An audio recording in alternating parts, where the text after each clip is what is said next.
আর এবার যে খবরের দিকে নজর রাখবো, ঋণে জর্জরিত দম্পতির আত্মহত্যা। লাভপুরের বাবনা গ্রামে আত্মঘাতী দম্পতি।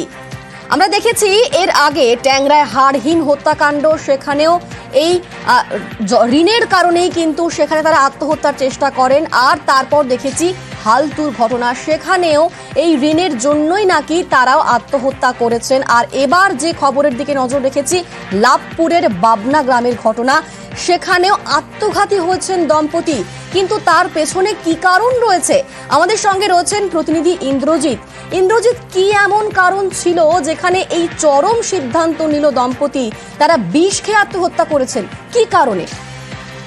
দেখো, একদমই যেটা বলে রাখবো, লাভপুরে যে বামনা গ্রাম রয়েছে, সেই বামনা গ্রামের দম্পতি তারা কিন্তু আত্মঘাতী হয়েছে।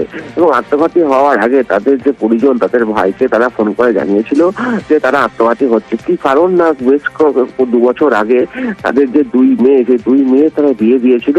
কিন্তু যিনি মারা গেছেন, লক্ষণ মুখার্জি, তিনি কিন্তু বাইরে থেকে বা ব্যাংক থেকে বেশ কিছু টাকা দেনা করেছিলেন মেয়েদের বিয়ে দেওয়ার জন্য।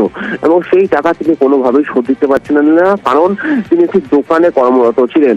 আর ব্যাংক থেকে বা বাইরে থেকে যে সমস্ত লোকেরা তাদেরকে টাকা ধার দিয়েছিল, তারা কিন্তু বারবার চাপ দিচ্ছিল, বাড়িতে এসে তাদেরকে বলে যাচ্ছিল।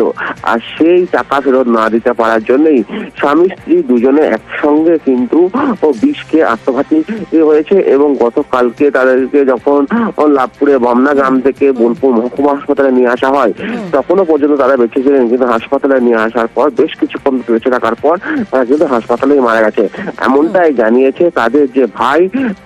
তিনি কিন্তু জানিয়েছেন, রাম বাবু, তিনি এমনটাই তিনি জানিয়েছেন যে যেহেতু তারা টাকা বলেছেন, তার বক্তব্য আমরা শোনাবো। 2-3 জায়গায় লোন করেছিল।